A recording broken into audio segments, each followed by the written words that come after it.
What's up, guys? We are back. Beat the Line Broadcast, episode 42, UFC 305. I'm your host, Picks by Pegasus. I'm here with the normal crew, Key 3 Picks, Dravy. We got a exciting night of fights for you guys. I think there's going to be a lot of finishes this card. I don't think we'll see as many decisions. We also have the largest favorite in UFC history, I believe, on this card, or one of them. So it should be real interesting breaking that one down. Yeah, Dana White Contender Series. Our boy Ho, he ain't a Ho no mo. He's done. He's dead. That was like crazy. I mean, dude, that was crazy. I saw that and I put my head down because I was eating dinner at the time. I was like, picking something up, and then I look up and he was just dead. And I was just like, what just happened? I hope he's gonna be back, bro, because he's so young and he has so much potential. I hope it just he will be his career. He's 23. It's his first KO. No, bro, that was a bad knockout pick. Like that was a very bad one. Well, he's got to take like real time off. Yeah, I hope he take a year or something. Like, was it very bad? But Cavan is super good, man. The guy's gonna go on a run in the UFC. Honestly, I think the fighter who looked the best last night was Diego Lopez. Or Bruno Lopez. Bruno Lopez. Oh, after he got knocked down, after the Georgian threw like 30 overhand rights consecutively, that shit was insane. And then worst hairline goes to Ming Ding. Ming Ding had a horrible hairline, bro. Worst fight, too, goes to Ming Ding. Yeah. That shit was him garbage. Screaming, trying to get this guy to fight him was so fucking funny, man. I couldn't believe what we were watching. But, all right, let's get into this. First fight of the night is Stuart Nicoll versus Jesus Aguilar. Stuart Nicoll is 8-0, 29, 5-5, reach and gym not being shown here. Jesus Aguilar, 28, 5-4, 6-2. Odds in these two gentlemen, Stuart is anywhere from -230 to -225. Jesus Aguilar is +195 to +190. I'll go first in this one. I think I might be the only one who has a bet on this fight. I don't know. I think Jesus has just been one of those guys who's been on the scene for a while now. We watched him just get dominated by Matus Mendonca and win from a robbery there. He knocked out Shannon Ross, which is pretty much anyone can. Tatsu Taira ran right through him. And I think it's just the same story with this guy. He's tough. He's got his guillotine. He has not great takedown defense, and if you can take him down, you can maul him for 15 minutes. And I think that's pretty much Stuart's path here. I think he's a pretty good wrestler. He's a pretty good grappler. He's actually a pretty good striker too. Like he does everything pretty well. I'm surprised it took him till 29 to get here, and I think he shows out at home. I think if he wants to takedowns and wants to do 15 minutes at top time, I don't think he'll have any issue doing that here against Jesus, who doesn't really defend the takedown. Sure, he may shoot and get himself in one of those guillotines. It's definitely possible with this guy, but I don't think it's likely. That's my take on it. What do you think, Trav? You think anything different here? Yeah, to be honest, I didn't fully tape this one yet. But I know this guy a little bit, Nicoll. You know, he has good cardio. The guy grappling seems pretty good, but it's just against lower level guys, you know. But I like his cardio. I like the pace he's pushing in the grappling. He doesn't strike that much, but his striking look decent with what I've seen. He's the better striker here, but it's not hard to be against Aguilar. I think this fight's going to play out on the ground for a long period of time. Aguilar does have a good guillotine, so he's alive to catch him, I guess. But the guy is so small, and I think Nicoll's going to be stronger, and I think he's going to have top time upside. Also believe he's alive to finish him as the fight goes on. But that's his UFC debut, you know, and that's kind of a step up in competition. But I don't think Aguilar won his last fight. Peg's probably still pissed about it because I remember you bet Mendonca here. Big. I bet Mendonca big. Yeah, that's annoying. But yeah, anyways, I think Aguilar is alive for a guillotine, but if not, I feel like he'd lose this fight.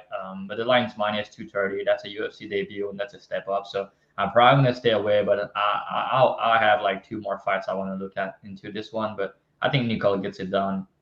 Probably by decision, but a late finish is kind of live as well. Key, what are you thinking for this? Oh, yeah. Darius thinks you look good, by the way, with the silky. Crazy, I like it too. When Silky Key comes out, you know it's going to be a good slate. Yeah, this is. But boys, I I think that this is a Nicoll spot. It's hard for me to get around a minus 230 on a debutante, but he is setup spot in the home country.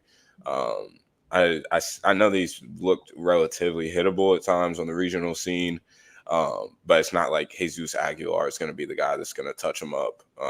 So I don't expect Jesus to come out and tap into his Mexican blood and start looking like Canelo or some shit. So I think that Stuart Nicoll should be just fine here. I'm not into parlaying this, but we'll see. We'll see. I'll tape it a little deeper and see what happens, but nothing on this fight for me as of right now. All right, just me, the only brave soldier going in on this one. All right, next fight we have is Kenan Song versus Ricky Glenn. Kenan Song, he is 21-8. He's 34, 6 feet with a 71-inch reach. Ricky Glenn, 35, 6 feet with a 70.5-inch reach. He is coming out of the same camp as our boy Wes Schultz from last night. Right now, the line on these two gentlemen, Kenan Song, the line has come down. Now he's anywhere from minus 165 to minus 185. Ricky Glenn is anywhere from plus 145 to plus 135. Key, I know you were talking about Ricky Glenn as your hero earlier this week. Tell us about it. Why do you like Ricky Glenn? I would never like Ricky Glenn a day in my life at this point in his career. This is a Song Kenan spot. I am absolutely amazed. I know that the parlay boys have been out and they have been cooking all year long. I'm surprised that Song Kenan was not looked at as a parlay piece because Ricky Glenn is absolutely shot, like completely washed. Like I don't think that people understand. I was talking about Nico Price being washed at UFC 302, and then he put on a fucking boxing masterclass against Morono. But Ricky Glenn is truly shot. Like the Dober knockout was terrible. The Christos Giagos knockout was terrible. He's going up a weight class against a guy that hits like a truck for the weight class. It's the same guy that's dropped Bedoya, dropped Gary. Like Song Kenan hits like a truck. He's sturdy. He's physical. I think that the guy is solid for this level. I get it. It's not like Song Kenan's a world beater. But I think that the money line could be worth a look. The KO, I was hoping for better numbers. That's just sort of an ugly number. But even round one KO, if that's plus 325, I think that Song Kenan gets it done here with the early knockout. I just don't think that Ricky Glenn should be fighting at the UFC. I don't think that he should be fighting at all at this stage of his life. It seems like he is just completely shot, and going up a weight class is not doing him any good here. So there's a retirement fight most likely. I don't know why the hell they're throwing Ricky Glenn on an Australian card. Like that doesn't really make sense to me, but respect. And hopefully the old man doesn't go out too cold. Yo, so I just got to address this. My barber has been away for 2 weeks. And I went to a different barber today to get my fade for the show. And I wanted like a mid skin fade, and he just fucked my shit up. I got like the part goes all the way up to here. You're right. I do look like a cop. It's fucking horrible. So yeah, I told him when my barber gets back, I'm like, bro, next one's free. You owe me this one. So that's what we got. Champ Bet saying Kenan's volume is a worry. I don't know. I think this is a clear Kenan spot. I think you probably just play him by KO if you're going to play him. I mean, we watched him almost kill Ian Gary. We've seen him rock a lot of people before. I don't know. I don't think too much of Ricky Glenn. Ricky Glenn's pretty much dying to everyone, right? So I don't know. I'm not too impressed, to be honest. I think it's Song Kenan pretty easy here, or Kenan Song. What about you, Drav? Yeah, I don't really know what to make of this one, to be honest. Like he's moving up a weight class, getting KO'd a couple of times, and it's kind of weird because he used to be durable, Glenn, but now he's getting just KO'd a lot. And the way he reacts to punches against Drew Dober, I know it was Drew Dober, but it was a terrible look. I played Dober and KO one in that spot, but I mean, just the way he was reacting was terrible, So it looked like he's scared of being hit these days. And Song Kenan is not very good, but the guy can pack a punch. The only thing I'm kind of worried here is Song Kenan is kind of a counter puncher. He's not really, he's not going to push the pressure and the pace and everything. So if Ricky's not like pressuring him and just trying to play safe, maybe Song Kenan can just be waiting on the perfect shot in the counter, and it can resume in a close, kind of weird fight just because they're both. I mean, Song Kenan can be very low volume and he can fight competitive if he doesn't find a KO. So I'll be a little bit worried if that happened. But yeah, at this point, I don't like Glenn at all. I don't like him moving up a weight class. Maybe it's gonna help his chin, but I'm not too sure. I was looking into the over 1.5, but it's kind of scary to play it because he can die early. But yeah, I could see this fight playing out like they're just looking at each other for some times, and Song Kenan waiting for the counter and Ricky Glenn just not scared to engage. But yeah, overall, I think Song Kenan gets it done. It's not a guy I really want to pay big chalk on, but the price was coming down. I was looking into it a little bit more, but the buyback came in at like minus 155 or something. So it's like minus 170 now. I'm not interested. It's a pass for me, but I think Song's going to win. I mean, you get him. He is minus 165 on BetUS. Yeah, I don't have this book, but even at minus 165, I wouldn't play him. Even maybe the KO is better at this point, but I think you just play the KO prop. I think it's a no-brainer. I don't really like if he makes it to the decision. Like I hope he loses the fight anyway. So that's kind of how. Yeah, I don't know what the KO, but it's plus 105 on Bet Online. It's not that good. I was hoping like plus 125, plus 130. Yeah, maybe. I'm surprised plus 105. Honestly, I thought it would be. Yeah, maybe it's going to be around that. Let me just see. That's on Bet River. You can get plus 148. That's better. I like that better. I actually love that bet. Plus 150 for a KO. I love that bet. Yeah, if I had to take a bet, it will be that, but it's a pass for me. Okay. Next fight is Tom Nolan versus Alex Reyes. This is what I hinted to being the biggest favorite in some time. Tom Nolan's 24-6'3" with a 73-inch reach. Alex Reyes, Dominic Reyes, older brother, who stinks, 5'11", 73-inch reach. Tom Nolan anywhere from 1,150 to 1,500. Alex Reyes anywhere from plus 750 to plus 600. I mean,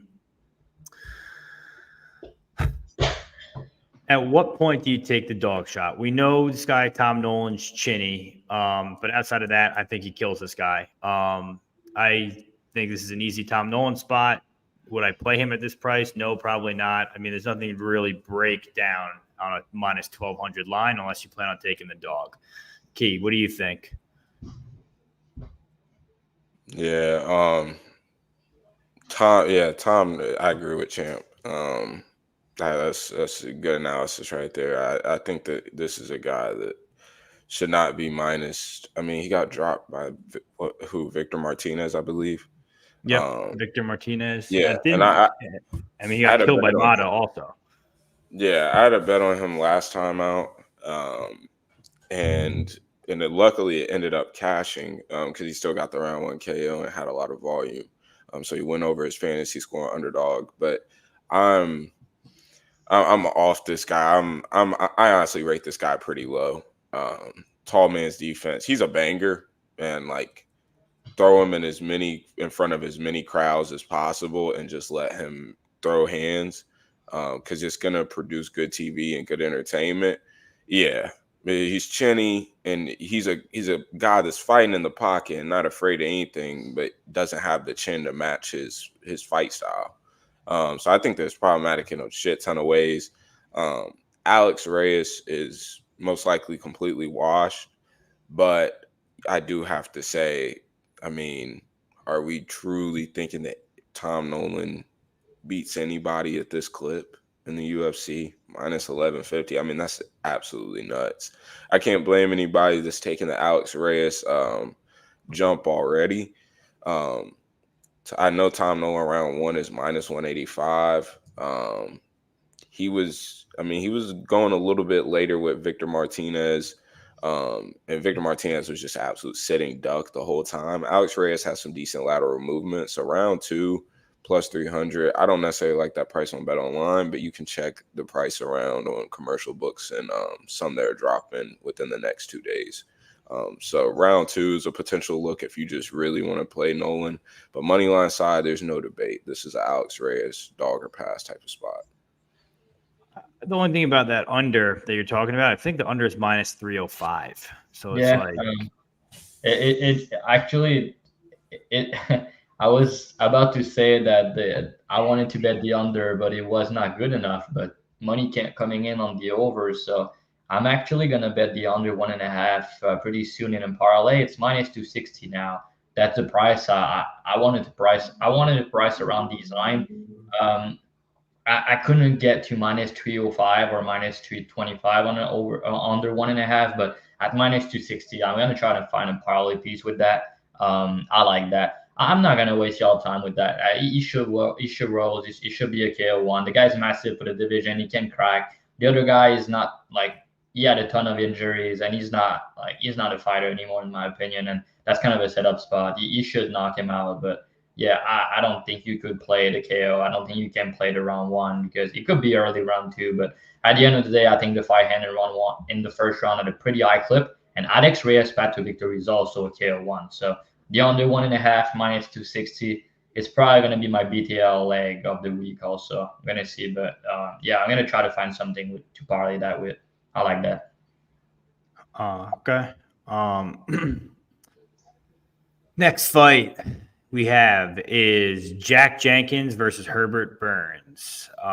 Jack Jenkins is 12-3, 31, 5'7" with a 68-inch reach. Herbert Burns 36, 5'9", 74-inch reach. Total quitter.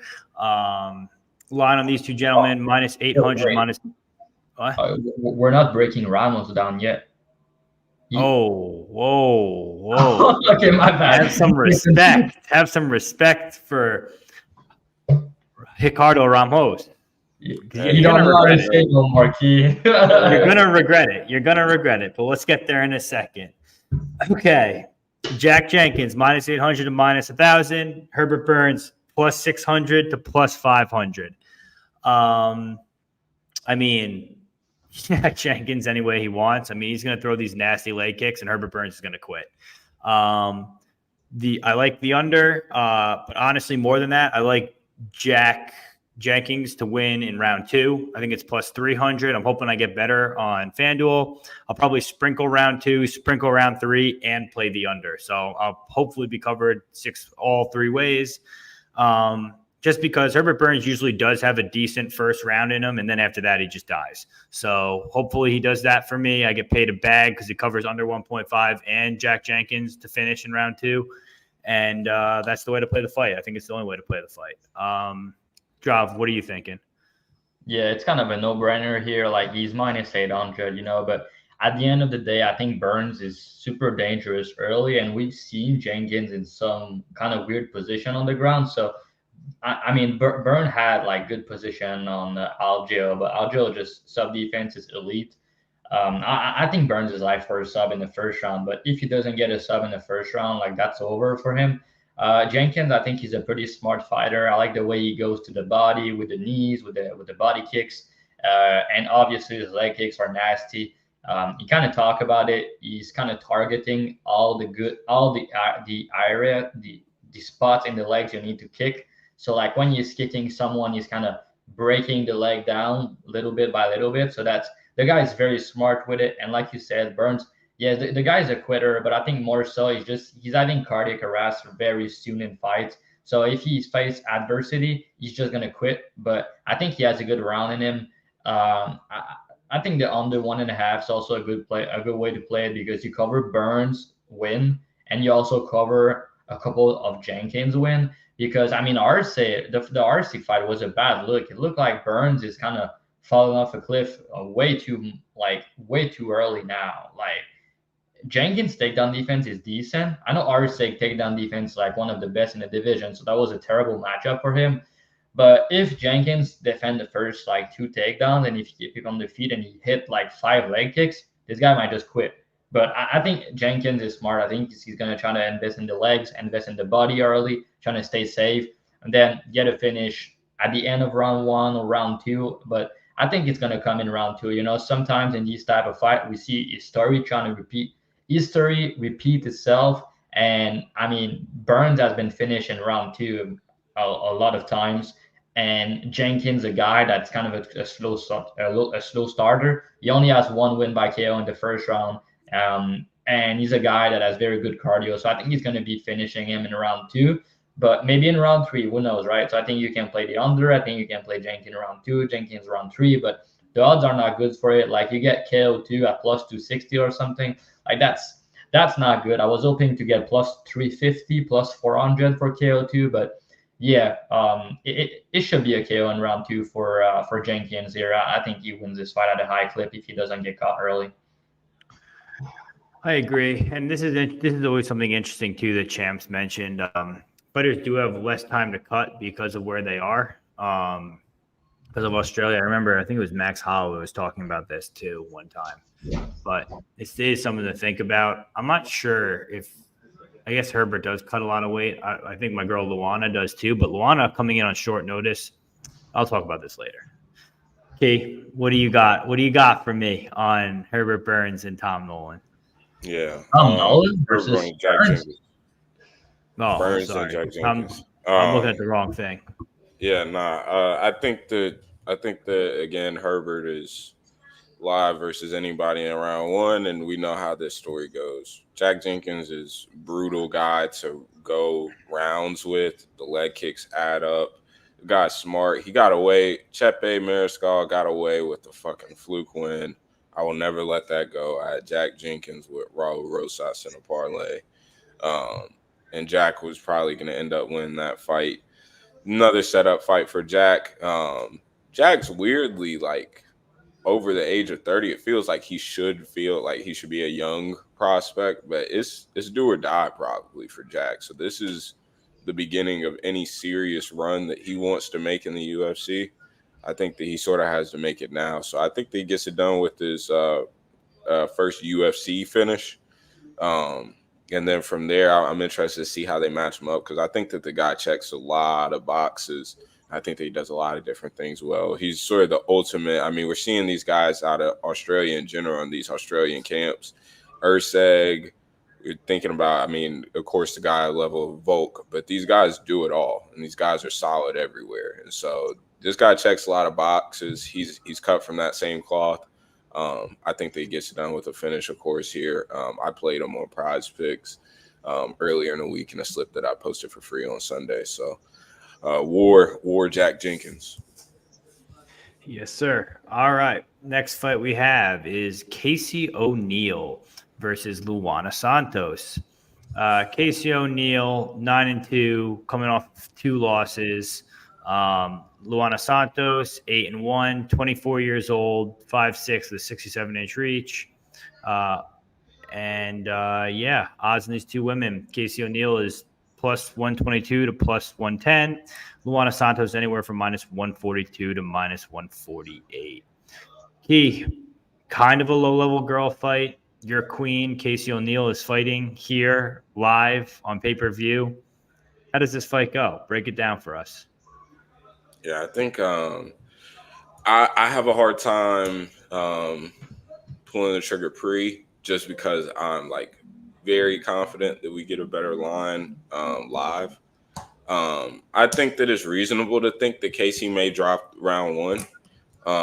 But Luana Santos was getting walked down and making Stephanie Egger look like Canelo. So I'm not going to sit here and act like I don't think that Casey O'Neill wins round 3 at a very high clip. And people can say what they want about Casey O'Neill. She's a very, very flawed fighter. But one thing is she will not stop fighting. I mean, she's sitting there getting in Lipsky's face even after she got bonked multiple times. I mean, she's still walking forward and throwing out a jab. And versus somebody like Santos, I don't rate Santos striking highly. I've been watching Luana Santos since before her UFC debut. I think that the Juliana Miller fight gave people this weird idea of who she is or what she is on the feet. She is not the goods on the feet. I don't think that her hands are any sort of decent. I think that she's gotten away with just being more physical, and physicality is one of my other worries here. Luana didn't look small at 135, and she looks relatively big for 125. I do worry because Casey O'Neill has been taken down by smaller girls before. So that is one of my worries. Round one and physicality wearing on this girl. But Casey O'Neill, I mean, at range, she's gonna dog her. I mean, round three, I have no doubt in my mind that she's gonna pace the hell out of her. So after round one, I'll be looking for a live entry, a live bet. We have those in the Discord. I want to make sure that I'm locked in for this fight because I think that this is a solid fight, but I don't think that Santos is going to have the grappling success she had against Agapova. I mean, what's the line currently? Plus for Agapova or for Santos right now? Minus 142. Yeah, minus 142. I think that that's getting closer to fair. I saw people parlaying her at minus 160, minus 170, all sorts of stupid numbers. Yeah, I mean, it's just CTE all around right now because that's crazy work to me.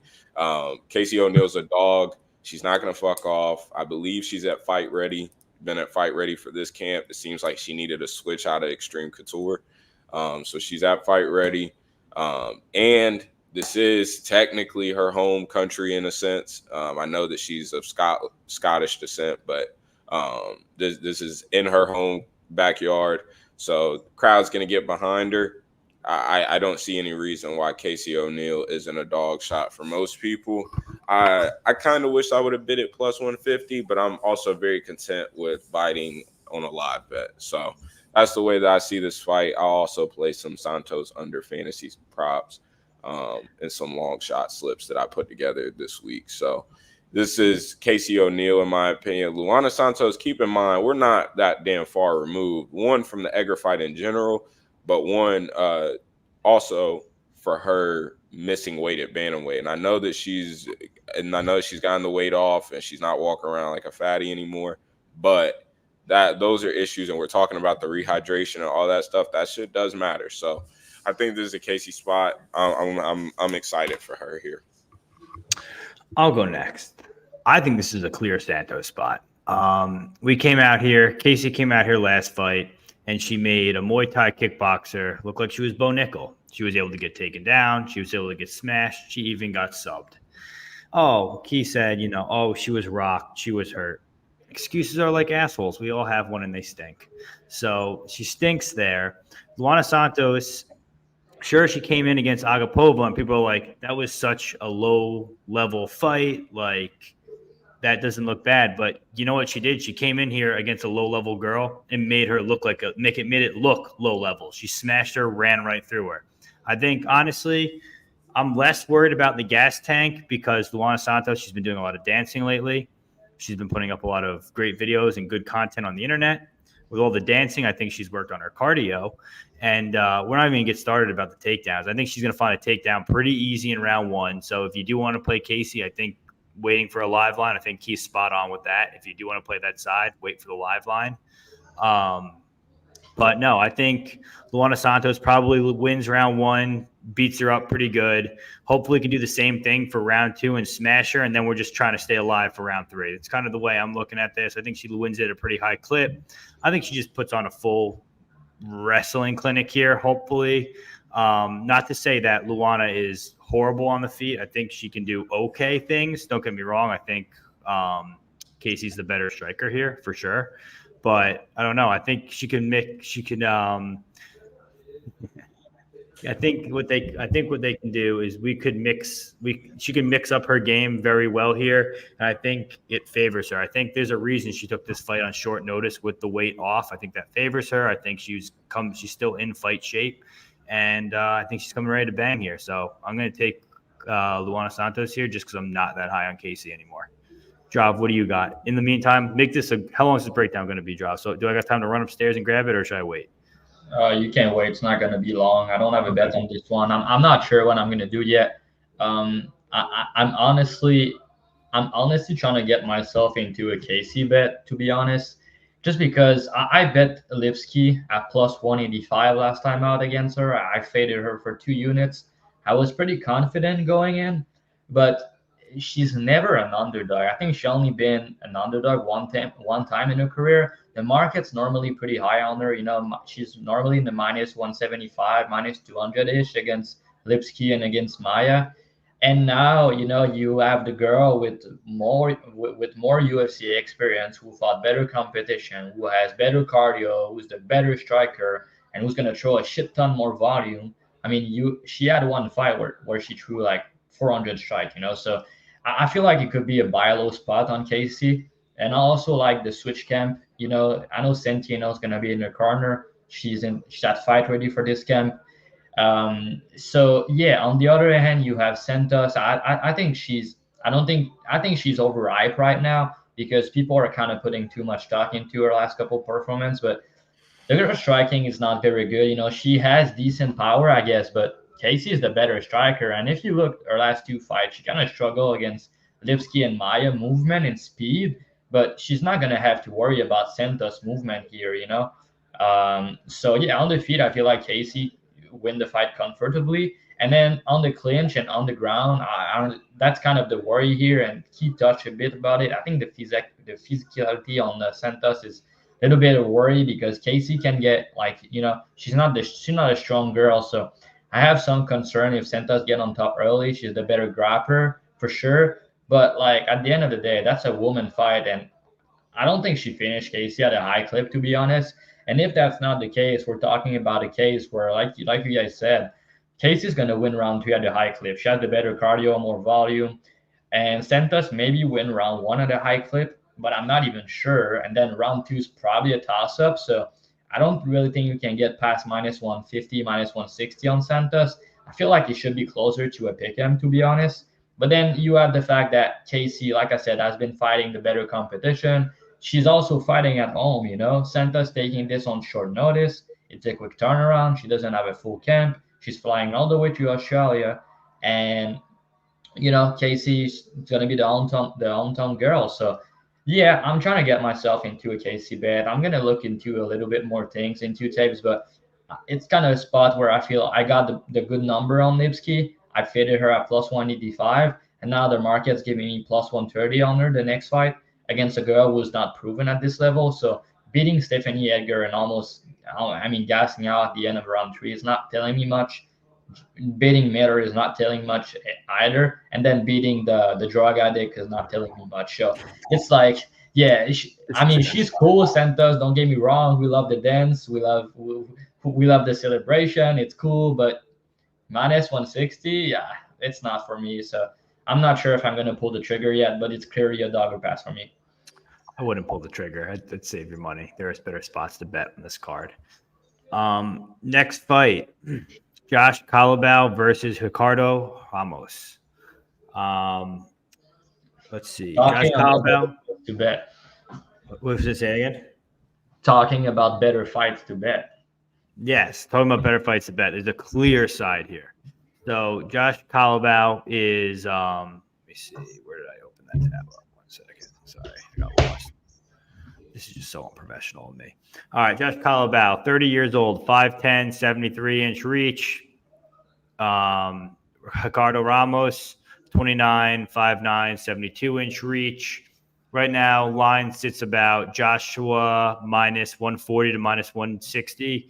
Ramos anywhere from plus 120 to plus 126. Okay. Drav, you want to go first? Yeah, I don't mind. I mean, All right. I have a very good history on both of these guys. I normally try to fade them, to be honest. I did a post on Twitter about it. Like, I've bet Murphy very big against Culibao, and I also bet Danny Silva pretty big. He was plus 150. So I made 6.6 unit in profit fading Culibao. And then on the other hand, with Ramos, I'm also fading him. I faded him big against Jordan, and also faded him against Juicy J. Shout out to Rosa again, getting the sub for me back to back.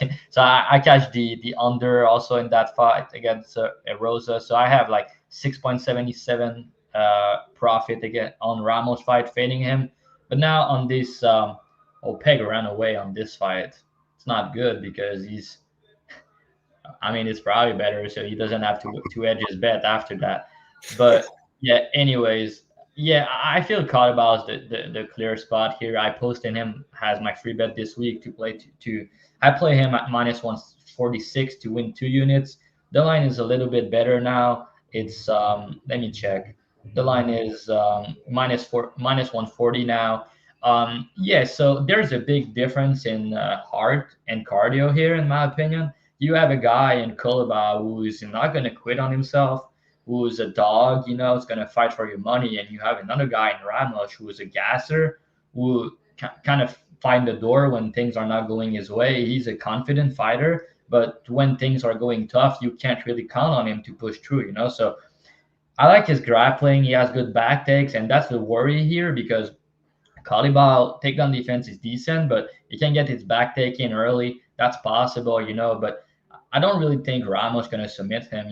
Only has one sub in the UFC, and I've seen Culibao in tough spot on the ground, and he didn't tap. He fought the hands, get back up. The guy has decent takedown defense, like I said, good get up, decent sub defense.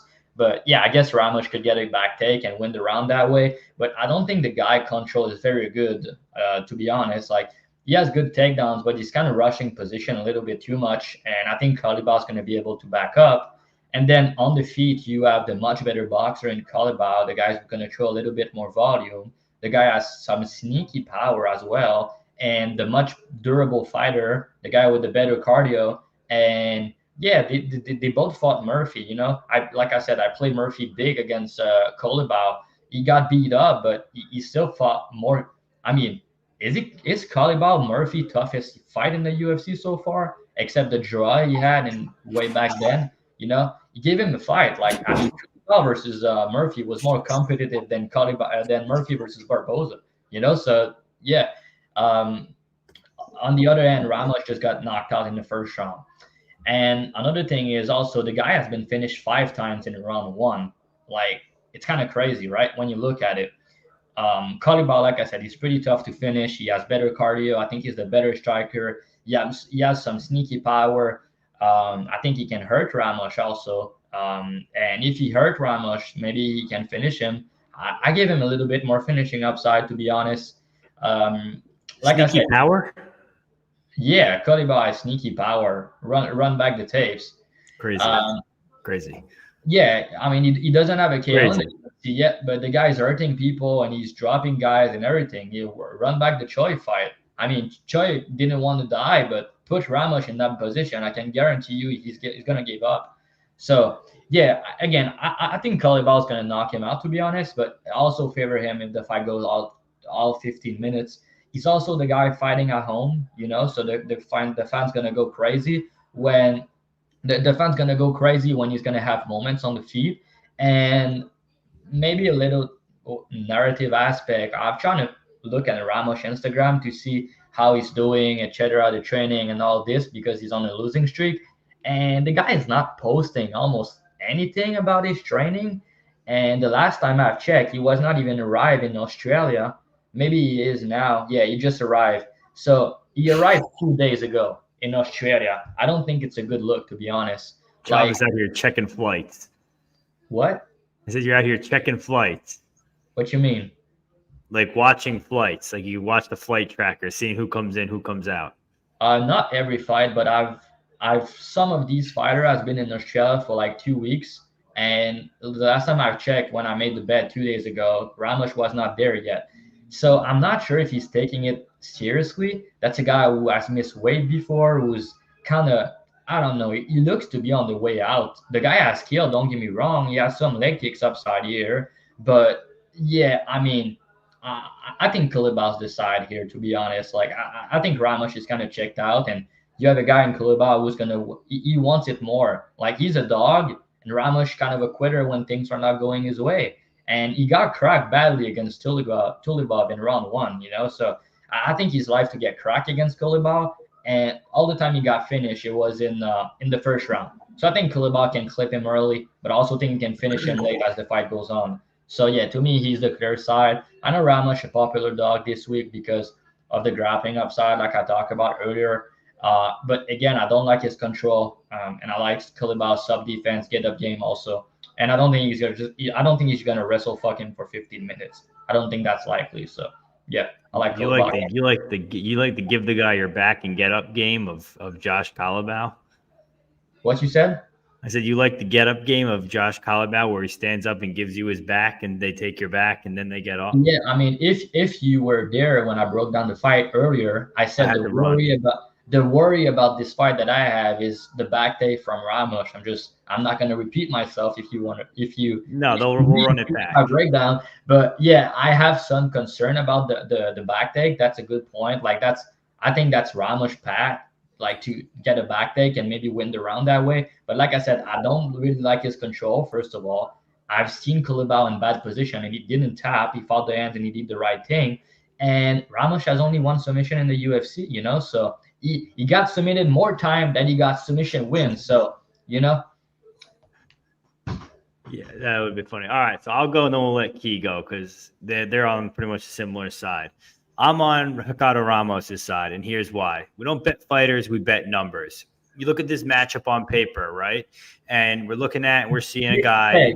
Peg. Didn't you bet Santos at minus 165 the fight before, talking about betting numbers? Because she's going to look minus 400. She's going to look minus 400. People are like, oh my God. Somebody flip that. She subbed Casey O'Neill in round 1. Who would have thought? Peg did. Bro. By the way, you forgot to track her on Bet MMA Tips, so don't forget that after she loses. Oh, don't worry. I'm gonna have plenty of blue balloons. It's gonna look like a gender reveal. I'm having a boy, and the boy is Ricardo Ramos with a win. And here's how this is gonna go. So, like I said, we bet numbers. We don't bet fighters. So, Josh Culibao, realistically, if Melsick doesn't slip, he's 0-3 in his last 3. You want to give him Sungwoo Choi in a split decision, a guy who's getting knocked out by everyone, but he's got knockout power. Another story.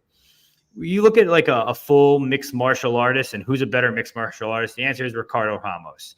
You look at Ricardo Ramos' record, right, and you go look at the guys he's faced so much better competition than Culibao has, whether it be Tukagov or if you want to talk about Jourdain or Rosa. You want to talk about the win over Bill Algeo that aged pretty well. And that was a younger Bill Algeo. That was in 2021. That was when he was more in his prime. They both lost to Lerone Murphy, which is obviously aging well for both of them. He's going to be one of the top contenders coming up. A loss to Syed Nurmagomedov, not a great one. Beating a guy like Mr. Perfect and Kyun Kang and Journey Newsome, that doesn't really impress anyone. But my point is this guy has wins in the UFC that are impressive and has fought the better competition. I think the spinning attacks and the feet are live here. I don't really want him to strike, but I think the levels right here between this is striker versus grappler. And when you look at a fight like this where it's one guy's takedown defense isn't great and he gives up his back getting up and the other guy quits and gets knocked out on the feet or doesn't like striking on the feet, that's a toss-up fight. That's a 50-50 fight. So if you're looking at a 50-50 fight, do you bet a guy minus 170 in Joshua Culibao, or do you bet a guy who's plus 150 in Ramos? I played Ramos plus 145, and that's the reason because I think this is a coin flip fight. If Josh gets his striking going and defends the takedowns and doesn't make any mistakes, I think he wins this fight. But if he can't stop the takedowns and Ricardo Ramos gets his back or takes him down and gets on top of him, I think this is going to be a much different story. So in a 50-50 fight, getting that plus 150 odds makes it worth the bet. And I know everyone talks about, Josh Culibao's submission defense. Who are we talking about here? Like Danny Silva didn't sub him? Like Jourdain didn't sub him, and he had him in like 2-3 subs, and he played out in 2 minutes. My boy Charles Jourdain had him in sub position for like at the end of round 3, and I think in round 2 he had 2 or 3 subs attempt in that fight. And what happened when your boy got in one of Jourdain's sub attempt? Oh, that's a good point. I forgot to bring that up. His 2 losses that he lost to were 2 guillotines, right? Charles Jourdain and Julian Erosa. Julian Erosa just put a guy in Stirod, who I would rate higher than both of these 2 fighters, in a guillotine, and it was a quick tap, which means that tells you how I cashed on that. It was plus 1,000 on the sub. And I'm telling you, that's what I'm saying is this guy Ramos.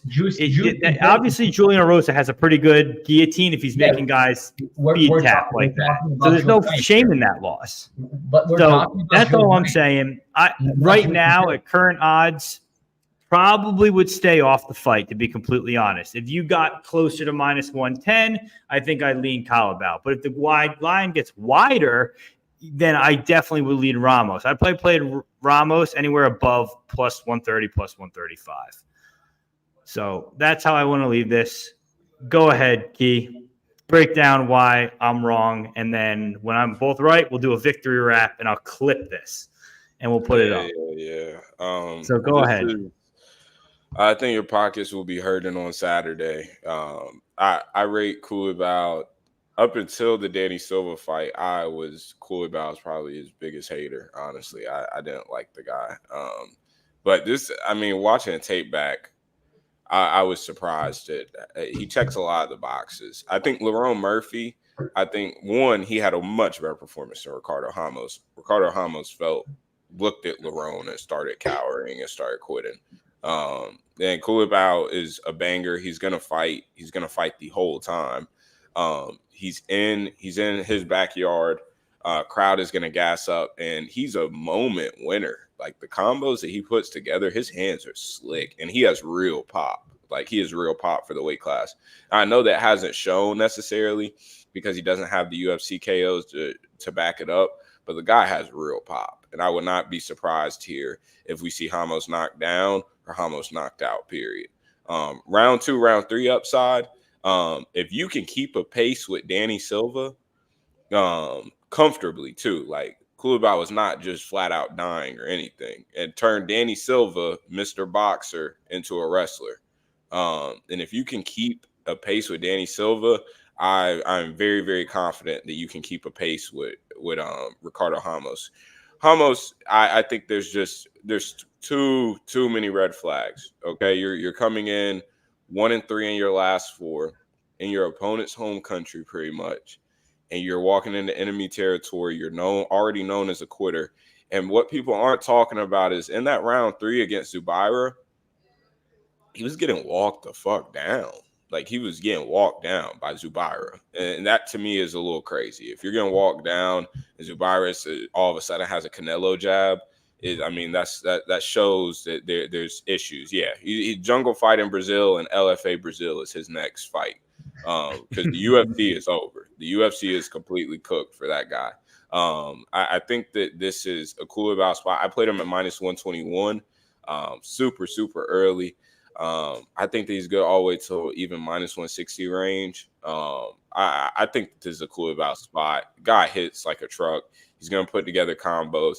And in terms of the grappling, one, are we truly just seeing Ramos just come out and insta-sub people? He has 1 sub in the UFC. 1 sub in the UFC against a guy who I believe only had 2 fights in the UFC, period. 3, excuse me. So this guy is not coming out and just like he's not Pantoja. People are talking about him like he's Pantoja and he just gets the back and it's a wrap for the fight. Like this guy is not that at all. He's more like Doe Bronx. I think he's more similar to Doe Bronx. Oh, get the fuck out of here. That's who I would refer him to. Charles. Whenever Du Bronx was quitting, yeah, he has a lot of similarities with Du Bronx. Whenever Du Bronx was quitting, yeah. So I agree with that there. But Ricardo's Oliveira is not getting anything done here. I think this is a spot for Culibao. I think it's a setup spot for him. And I wouldn't be surprised to see a finish. But even in decision, Culibao fights the hands, and he's a dog. He just has a fighting spirit. He fights the hands 2-on-1. He's constantly moving. He's giving up his back because he has so much urgency to get back up. And it'd be one thing if he was just turtling and giving up his back, but he's giving up his back in attempt to make sure that he's getting up as soon as he hits the mat. And so that's what I like to see out of strikers is guys who are not content with their butt hitting the ground after they get taken down. And he's a guy that is instantly starting to scramble. And if Ricardo Ramos snatches up a neck, more power to him. But I think that's one of his only win conditions, in my opinion. And I think that should not mean that this line should be that close. So Culibao, war. Yep, I agree. All right, guys, I'm going to take 1 minute to do this real quickly. So we're going to do a contest this week for one of you guys. We got a bunch of these cards. We got Dan Hooker. We got Dricus du Plessis. We got This was actually pretty dope. It's 13 of 99. That's a Kaikar France. We got a Izzy Adesanya. This one's my favorite, Biggie Boy. This one's 62 of 175. And then we got this card is pretty much worthless. You can just throw it out when you get it. But I'm going to give all these cards to one person. Here's the contest. Here's how we're going to do it. You have to like, comment, and subscribe to this video. On top of that, in your comment, you have to pick a fighter and tell me how they win the fight. And if you can't tell me, if you do tell me they win the fight, and I'm not talking like, oh, pick Jack Jenkins by KO, because if that happens, like that's the easiest one. It's going to go to the person whose prop that hits has the highest odds. So if someone picks Herbert Burns by sub, they're going to win all these cards because that's the most unlikely thing, I think, on this whole slate. But that's what we're going to do. Just make sure you like, comment, and subscribe. If for whatever reason nobody wins, what I'm going to do is the next pay-per-view, which is going to be the Mexico card, I'm going to add a whole bunch of Mexican fighters to this, and then you're all going to play for it's going to be all these cards and that card too. So straight play. You don't got to do a parlay. We'll do straight play. Champs is going to pick Casey by decision. I already know how that's going to go.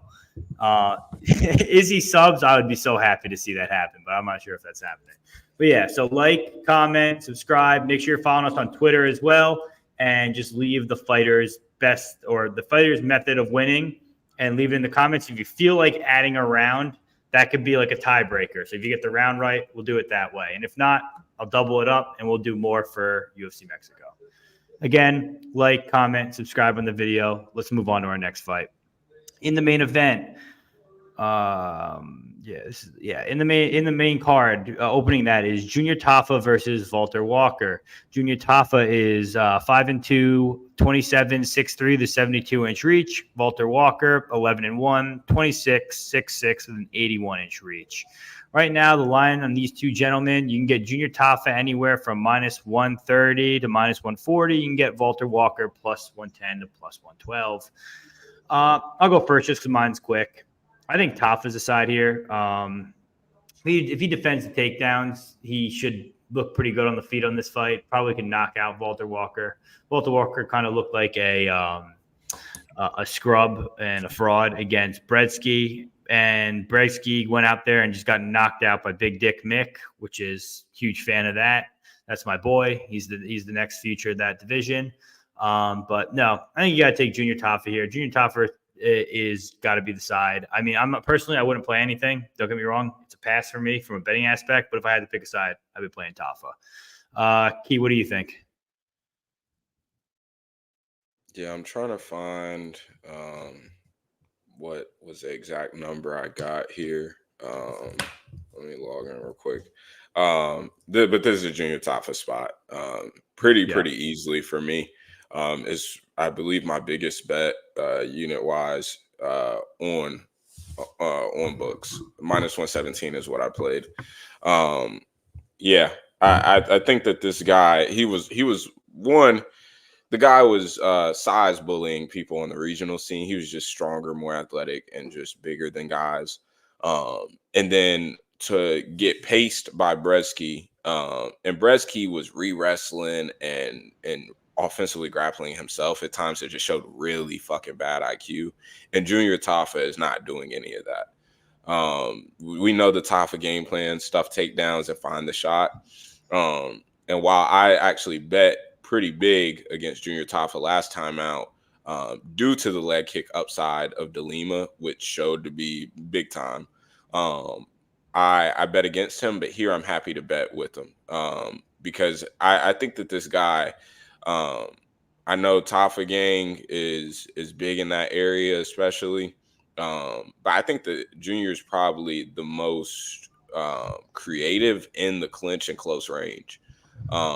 I think that his older brother Justin can find it at range a little bit more with some big overhands, but Junior's nasty in that clinch. The way that he did Parker Porter, and I'm not sitting here acting like Parker Porter is a UFC champ, even though we need that John Jones rematch.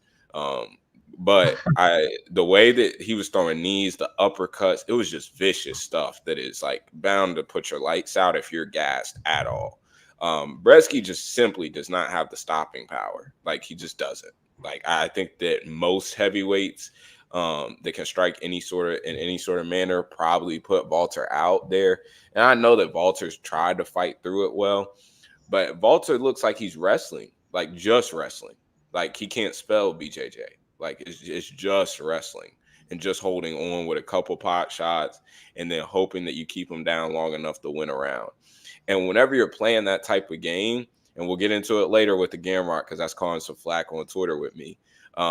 Whenever you are fighting like that and it is just all control, and you don't have a ton of sub upside on top, it only takes one moment to lose you around. One moment to lose you around because that control is not that much significant over the damage. And so it only takes one punch or one knee or one wobble like we saw in Tafa against Usman. It only takes a couple shots to win a round. And I also think that he just flat out gets it done and chins him. So this is a pretty simple spot for me, pretty easy click on Tafa. I know Walter's been losing weight and on his Weight Watchers journey, so shout out to him. But yeah, no, nobody's going for that. I think that he's at a shit camp with Shara Bullet and guys who I don't think are giving him good work. So yeah, this is a pretty simple Junior Tafa spot for me. Minus 117 was a generous price. Gav, what do you think? Yeah, I'm on the same side here. I mean, Key broke it down perfectly. I don't have much to add. I just think that at heavyweight, when you don't have much finishing upside, and yeah, I don't like it. Like, his ground game is decent. I don't like Tafa get up game. I'll say that though. If Walker gets on top, maybe that's the round. That's the worry. But I don't think his wrestling's that good. And I think I was kind of impressed going back in 2 tapes and watching Tafa takedown defense. The way he's defending the takedowns, he's doing all the right things, So that was kind of impressive to me because I remember in my head that he had bad takedown defense. I played Usman against him at like plus 180 or something, and Usman was a tougher fight for him, and he almost got it done, So yeah, Walter's striking is just very bad. The cardio is bad. The fact that he lost against Brzeski, was one of the worst heavyweight on the roster, it's a bad look. And Brzeski gas tank is terrible. And he was the one pushing late in round 3. He reversed him and got on top. Brzeski ground game is awful. His cardio is awful. And he has no power. Tafa power is legit. Yeah, he's a fish off his back. I'll give you that. One takedown and it could be the round. My problem with that is he could still lose the round. I gave a breakdown last week, kind of similar with Denise, right? I said that he could win a decision even if he gets taken down based on damage and doing more because William was not doing much on top in general. I think we could see a similar scenario here. Maybe Tafa cracking bad in round 2, for example. He do a lot of damage for like 2 minutes. He got taken down and then he lay on his back, but he still win the round type shit, I think that's possible. But I also think he could knock him out pretty badly, especially if Walker slowed down. And one thing I've noticed with Walker is his defense in close range, in the clinch, and in the boxing range, it's terrible. The way he's defending is very bad. And like he said, Tafa knees and just clinch game in general is nasty. So I think it's going to hurt him at some point. Maybe Walker gets him down after that, but I think he's going to get hurt. I trust Tafa more as the fight goes on. I give him almost all the finishing upside. And maybe we could give a little bit of a pass to Walker because it was his UFC debut. He was in bad shape, and now, he's in better shape and all that. But like the guy just said, you need to travel into Australia to fight a hometown fighter after losing his debut against one of the worst fighters in the UFC, And now he's fighting someone even more dangerous and someone in Tafa who would knock out Brzeski. So, yeah, I feel like that's kind of a spot for Tafa to get a knockout in his hometown and make the crowd go crazy. You're muted, Peg. Thank you. All right, moving on. Next fight. Jing Liang Li versus Carlos Prates or the Leech versus Carlos Prates. The Leech is 36, 6 feet with a 72-inch reach. Carlos Prates is 31, 6'1" with a 78-inch reach. He's out of the Fight Nerds camp. Prates is anywhere from minus 370 to minus 330. Leech is anywhere from plus 295 to plus 280. I'll go first here. That's not a great island to be on, brother. Sorry, Ricky. I want to fade Tafa badly. Yeah, I don't know stuff, but this is what I was replying to. For me personally, huge Carlos Prates guy. Left my cigarette upstairs, so I was gonna do the same thing he does. I'll be posting that meme on the internet when he KOs the Leech in the first round. I played Carlos Prates in a parlay. I played Carlos Prates in by KO minus 110 on commercial books. I think that line needs to be closer to his money line since that's his most likely upside. What I don't understand here is Carlos Prates. He's a very good Muay Thai striker. He's like technical. He's dialed in. The way he picks his strikes is almost perfect. He catches people with punches, hits them with knees coming in. Leech has good power too, and obviously Leech is way more proven in the UFC. Leech is coming off a spinal cord injury where he was almost not able to fight again, and now he's going to come in here and he can strike with Prates, sure, but he's very hittable, and the last thing you want to be against a guy like Carlos Prates is hittable.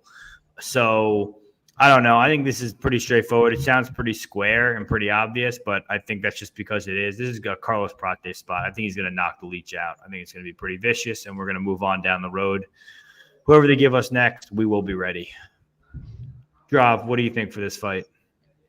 Yeah, I know some people trying to make a case for the Leech, and I mean at almost plus 300, I can't really blame you because that's a step up in competition against a pretty crisp boxer in Leech and a guy who has some big power himself. And Prates is not very a good minute winner and is a slow starter, so I guess he could drop round one, and he's a moment winner, right? He's a big power guy. He pick up his shot very well.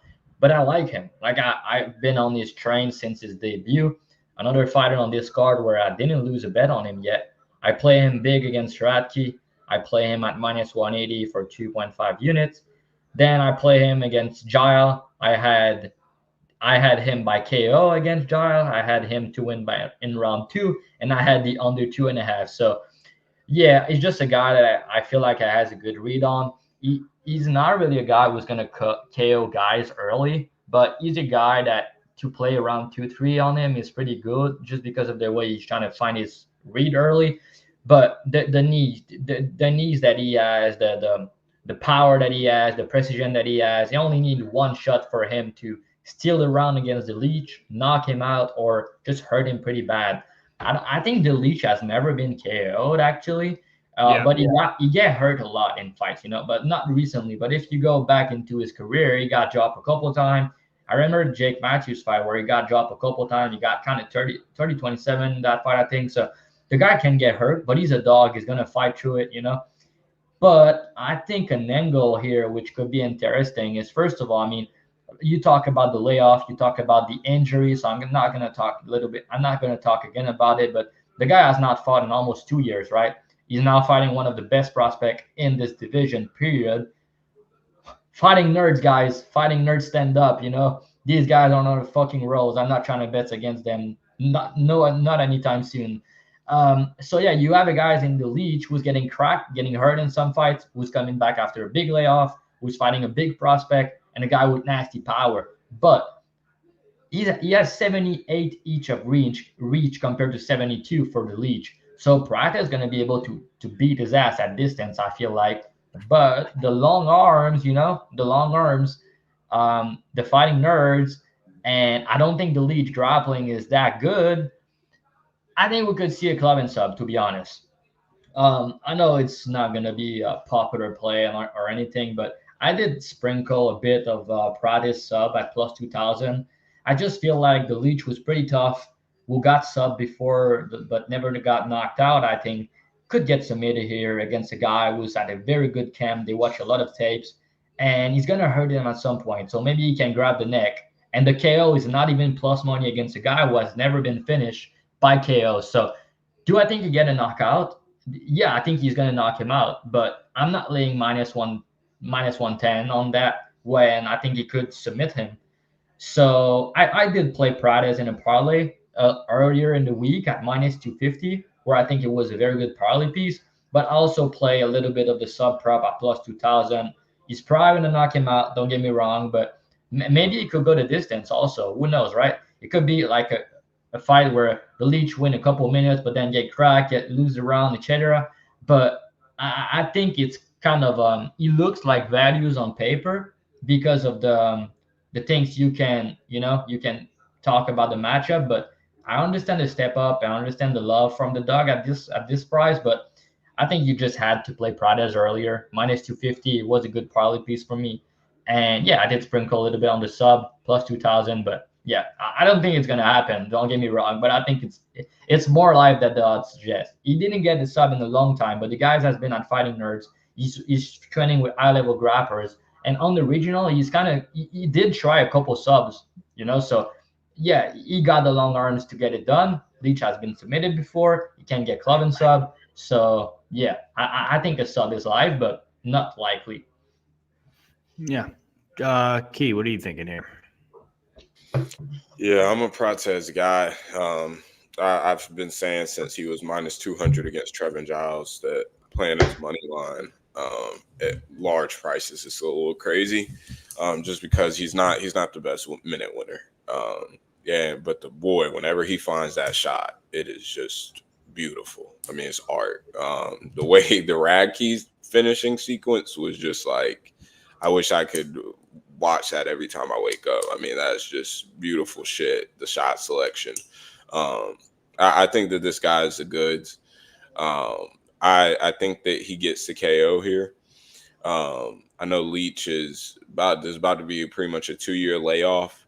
I know that they were talking about he had a spinal injury and some shit. And he's been doing reality TV shows in China, all sorts of shit. So it seems like Leech knows that this is his last stand. Leech has had a great UFC career at that mid-level. But Prates you need somebody with real volume, youth, and wrestling, in my opinion, if you're going to beat Prates at this stage in his career. Leech has big power, and Prates does get touched, but his chin is good. It's not like Leech is going to throw out insane volume that's disrupting his rhythm. I think that Prates is going to have the time to find the shot, download the data, and find the shot. So I was wishing that the KO, I could see some plus money somewhere. But I think club and subs also available. I played this over fantasy score on Prize Picks. Post that for free on Sunday with Jack Jenkins. I think that's a cash, and I'll be looking to play him some other ways too. So, Ward, Carlos, Prates, I'm interested. I don't know why they didn't give him the Jake Matthews spot. That seemed like that was what he and Jake Matthews wanted. But I'm interested to see where Prates goes from here because I think that he has a bright future. You would murder Jake Matthews. Probably pretty bad. Tai Tuivasa versus Jairzinho Rozenstruik. Tai Tuivasa, 14-7, 31, 6'2", 75-inch reach. Biggie Boy, 36, 6'2", 78-inch reach. Right now, the odds on these two guys, plus 185 to plus 190 for Tuivasa, minus 220 to minus 230 for Rozenstruik. Do you guys want me to go first, or do you want to go first? I'll go because I don't have serious thoughts here. Okay, go ahead. I feel like Rozenstruik figures it out here. But at the same time, Tai still bangs. I know that he's taking some damage. But Rozenstruik isn't as what's the word I'm looking for? As rough as a striker as guys like Derek Lewis, Sergey are. He's not as ruthless.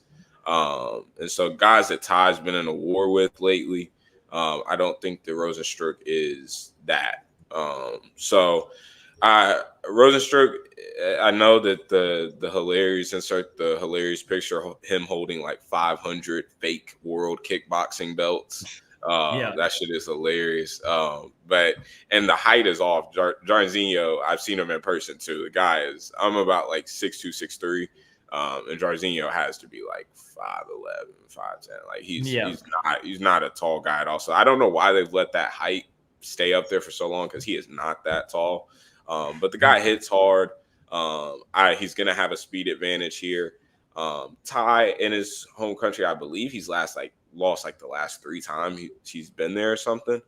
So a little bit of bad aura and bad energy there. So I think the Jairzinho is the way, but there's no reasonable. I'm not playing that money line against 2 guys who are just going to bang it out on the feet with no grappling upside. So this is a pass fight for me. I might play Jairzinho on through some other ways. I'll say that.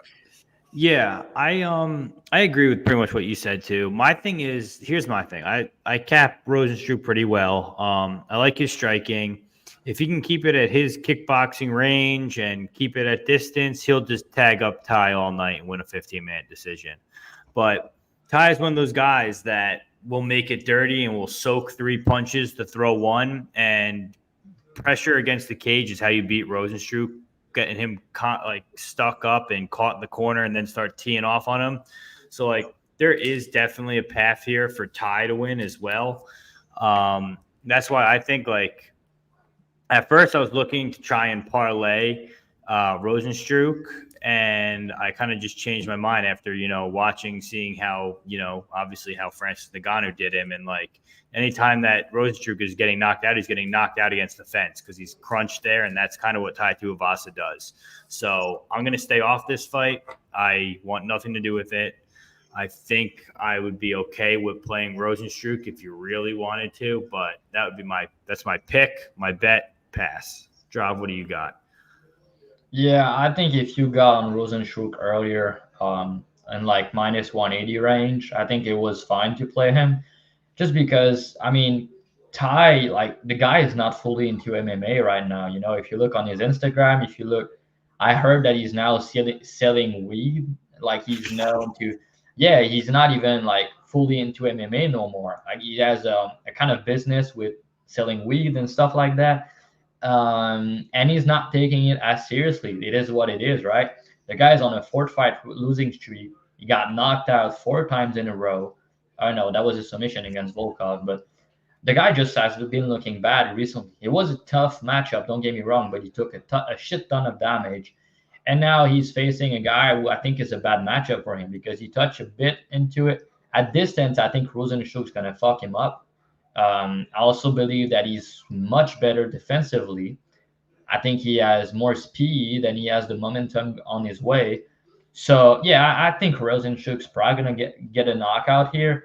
But the decision prop, you said you think he could win a decision. The decision prop is plus 750. He never actually won a decision in the UFC. All of his wins are by knockout. But plus 750, if they strike at distance for, I don't know, maybe Ty is going to be cautious, but that's just not his style. I think Ty is live to knock him out in the pocket, the way he swing and everything. But given the fact he got knocked out 4 times in a row, not fully into MMA, with bad defense against a better striker than him, in my opinion, a guy who has much better defense, who's faster, and who's going to beat his ass at distance, I don't think it's going to end well for him. And if the fight go all 15s, I agree with you. I favor Rozenstruik in a decision, but also favor Rozenstruik in a knockout, But I think Ty is live to knock him out, but that's his path to victory. And I think it needs to happen early. I think as the fight goes on, Rozenstruik going to piece him up even more. Okay. Sounds good. Yeah. Actually, now you just told me that. I'll be betting that plus 750. I think that's very live. Yeah, based on your breakdown, it makes sense. And fight goes is plus 400. It's more because Rozenstruik never won by decision and he's minus 220, so that's probably because of it. And Ty has been KO'd 4 times and finished 4 times in a row. But I could see a way it goes over, But it's only 15 minutes, so it's he could just tee off and sit at kickboxing range the whole time and just frustrate Ty because Ty can't touch him, and it'd just be a very simple 15-minute decision. I think I'm playing that. Let's move on to the next one. Next one is Matus Gamrot versus Dan Hooker. Matisse Gamrot is 33, 5'10", 70.5-inch reach. Dan Hooker is 34, 6 feet tall, 75.5-inch reach. Odds on these two gentlemen, you can get Matisse Gamrot anywhere from minus 330 to minus 380. You can get Dan Hooker anywhere from plus 272 to plus 280. Key, I'm going to have you go first just because I know you and I are both on Dan Hooker. So go ahead and give your breakdown and reasons why. Yeah, I'll gladly admit here that I ate a bad price. Plus 220 is what I played. I thought that all the way to plus 200 is fine. Plus 175 range is fine. I think if you want to make Gamrot a minus 200 favorite, bless me. God bless you. I think if you want to make Gamrot minus 200 favorite, due to the fact that you know what he's going to do, he's going to chain wrestle and try to chain wrestle for 15 minutes. I'm completely in agreement that Gamrot should be the favorite and at a somewhat decent size. But Gamrot has been bonked over and over again, and I'm currently getting some flack on Twitter for it right now. But he has been bonked over and over and over again. So you're getting a guy who's a chinny wrestler who has very thin margins, and we're playing numbers. We're not just playing. I mean, if you want to pick winners, and it's hashtag just pick winners year for you, then do what you gotta do.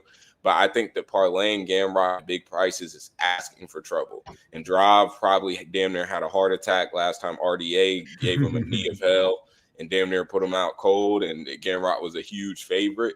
But it only takes one shot to lose the round for Gamrot. It only takes one punch, one knee, whatever it is, to lose a round for him because he doesn't have good top control. He just doesn't. He reminds me of Danny Sabatello in a way. But that's a whole nother thing. But I think that this guy, I mean, his BJJ just is not, for whatever reason. I know he subbed Jeremy Stevens, I believe, and early on whenever he was looking like one of the brightest prospects and still is a bright prospect. But I think that the Benny Dariush fight showed off a lot, and the fact that he keeps on getting bonked by guys. Jalen Turner, I mean, he got put down in that fight. Armin Sarukian, spinning shit, got put down in that fight.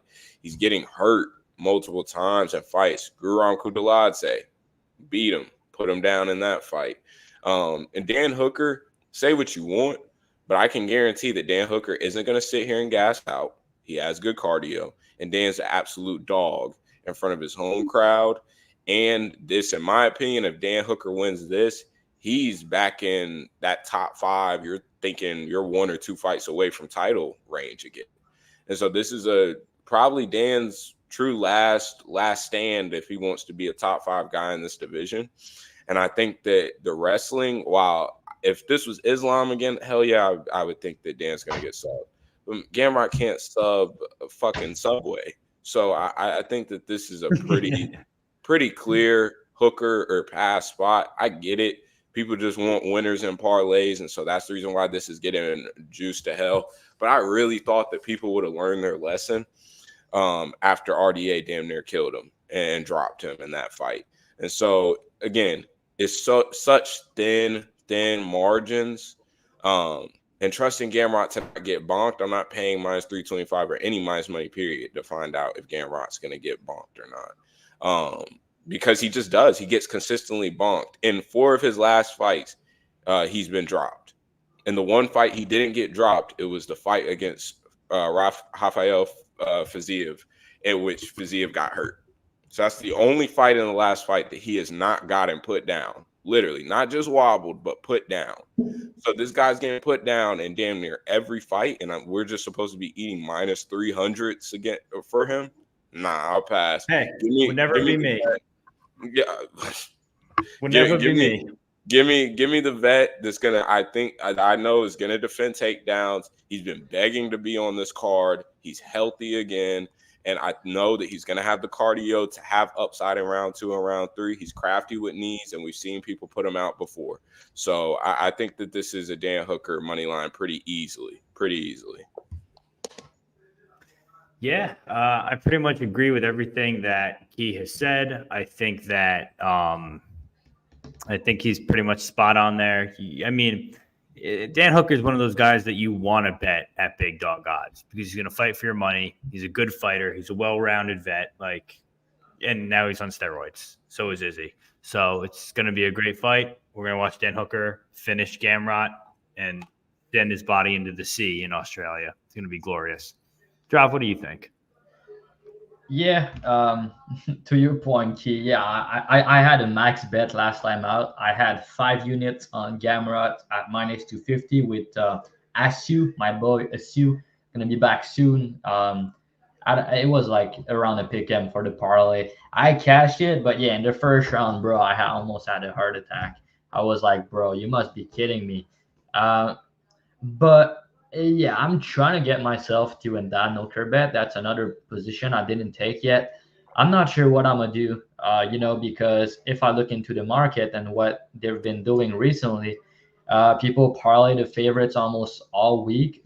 For example, if you want to play the Leech, he was plus 250. It looks good, but then he's plus 295 now because people just parlay Prates. And Dan Hooker has been sitting around plus 270 in for 2 days, I think. So people are not playing the number, but I feel like people might parlay Gamrot a little bit more. So if I get to plus 300, I might have to bet Dan Hooker, but it feels like a value loser to me. And I've tried in the last couple weeks, I've tried not to bet these just because the favorites have been on a tear. People are just parlaying all the favorites almost and all the big chalk, and they all winning. So it's kind of pissing me off. Where I bet Turner against Gamrot, right? He was like plus 170, and that's a similar matchup than that. And you get plus 270 on Dan Hooker. So it should be a bet, but I kind of feel like he's gonna get taken down here, and we've not really seen Dan Hooker off his back that much. His takedown defense is decent, but we've not really seen him on his back in the UFC. And he never fought a guy like Gamrot, who's just gonna spam takedowns after takedowns after takedowns. And so I'm like, here on the feet, it should be Dan Hooker, but I think he's gonna be worried about the takedowns a little bit. But Hooker's gonna be the one doing more damage. He has good knees, so it's probably gonna be damage versus control, and you have Hooker fighting at home, so it's like it should be a bet, but I have some hesitation because I feel like he's just gonna get taken down, and I also believe that Gamrot, believe it or not, I think he has some submission upside in that one. Like the guy has a pretty good Kimura. He got Jeremy Steven with that. I know it was Islam Makhachev, but still, we've seen Hooker tap to the Kimura from Islam, so. And we know Gamrot has a good Kimura himself. So I gave him a little bit of submission upside in that fight, which is different than the RDA fight. But yeah, I don't know, bro. Like Hooker has a little bit more finishing upside. He can win the fight based on doing more damage, but I have hesitation. Like Gamrot's on almost a title path right now. Like he's 1 or 2 wins away from a title shot. I think the career trajectory is not on the same level. Dan Hooker, like 2 years ago, we talked about him like he was washed, so he's 34. Yeah, I don't know. I think Gamrot should win, but I don't agree with the price whatsoever. I think we can make Gamrot minus 200 maybe, but minus 3xx, I don't like it. But yeah, I don't know what I'm going to do yet, but so far for me, it's a pass. So yeah. I would love to see Gamrot test his boxing in this cage for 15 minutes. I would love nothing more. But we won't see that. We went through all that. Next fight, co-main event. Kai Kara France versus Steve Erceg. Kai Kara France, 24-11, 31-5-4, the 69-inch reach. Steve Erceg, 29-5-8, 68.5-inch reach. Around from these two gentlemen, Erceg's anywhere from minus 155 to minus 160. Kai Kara France is plus 135. All right, I'll go first since I'm on an island here. Sorry. Let me get a sip real quick. So, I think Steve Erceg's decided here. I think he was decided at minus 200. A little less. I love this new price. I'll probably play him straight. I already put him in a parlay, and here's why. He's a better wrestler. He's a better grappler. Here's how I'm going to put this. I think he's the better boxer, but when it comes to stylistic striking and putting things together on the feet, Kai Kara-France levels above him. So when I mean that, I'm talking about his straight jab. If you watch the straight jab of Steve Erceg, it's money and it's strong. I think it's what put down Dvorak. It kind of stunned whatever the champ's name, Pantoja at one point. And I think if you go back and watch the fights for Kai Kara-France, go back and watch Raulian Paiva and go back and watch Brandon Royval. The reason I'm talking about these two fighters is because now we're not talking about techniques as much, but we're talking about size. You got to remember, Kai Kara-France is 5'4". I'm a short king guy. I love that. Not the tallest guy ever. Couldn't play on Key's basketball team, but I could coach it. And besides the fact of that, when Kai fights guys that are a lot bigger than him, sometimes he kind of feels he looks a little lost. Like he has trouble finding his range and stuff like that. And you saw, obviously, he got a split decision win against Paiva, and he got subbed by Royval. So that tells me the sub's probably live here for Erceg if he can get the fight to the ground. And I think he will get the fight to the ground. Not because he's a better wrestler than Askarov, or not because he's a better wrestler than Amir, or that's not even his name, but whatever. Albazi. But the thing is, when you're fighting a fight like that and Erceg strikes a lot and then mixes it up, that's when you get takedowns on guys like Kai Kara-France, when you catch them off guard and you take them down. Or maybe it's a clinch up against the cage and he takes his back. Like, he'll be able to get this fight to the ground once or twice.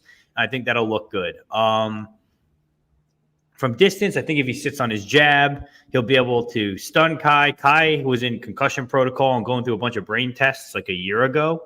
So, like, we know maybe his chin isn't all there or his brain isn't all there. Who knows? But that's definitely not a good sign. But I think this is all Erceg all the way. A lot of the times people say, coming off a title fight, they lose their next fight after. This was a short notice title fight that Erceg didn't really belong in. He got in there. And like Ali Quinn said, he fought his fucking ass off. And you know what? If he wouldn't have made that mistake in the 5th round, he debatably could have almost won that fight. So, like, I don't know. I feel like this is a passing of the torch. These guys have obviously known about each other for a while. They were always on that like New Zealand, Australian fight scene before they came to the UFC. So I think this is a clear Erceg spot at -150. I think it's worth putting 2 units on him there, and I think I'm going to after this. What do you think, Drav? Yeah, bro, to be honest, I'm not sure. Like, initially, I wanted to bet Kai when he was plus 180 around these line. I thought that he was the side just because I feel like in the striking, it's going to be very competitive. And I really rate Kai takedown defense. I think it's pretty much elite. I bet Kai against Albazi. And, bro, he should have won that fight. Like, that was his win. So that's kind of bad. And at first I was worried about him, the inactivity and everything. And I've listened to a podcast with Lucrative, and shout out to him because he talked about Kai and he had kind of inside infos because he's kind of familiar with the CKB guys.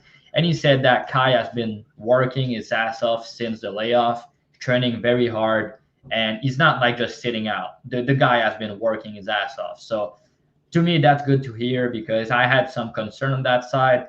And also, I really rate Erceg. I did bet on him against Pantoja, and the fight was extremely close, He did one mistake in round 5, and he cost him the fight, So his stock went up in that loss. But I think we might overrate someone after a loss. And like you said, sometimes these fighters, after a title loss, they tend to lose their next fight. Erceg still has not much experience in the UFC, Kai is a tough matchup for him, I feel like.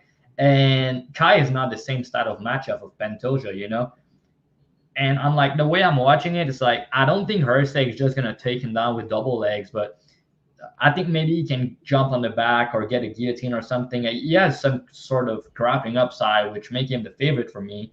And I think he has a little bit more finishing upside also because we've seen Kai finish before, and we've never seen Erceg finish, and he fought Pantoja over 5 rounds, And to me, he was super creative in that fight, the way he was mixing elbows in close range, the way he was kicking the legs, everything. He was doing everything right. But like if he's not able to get any grappling success, it's a very close fight on the feet for me.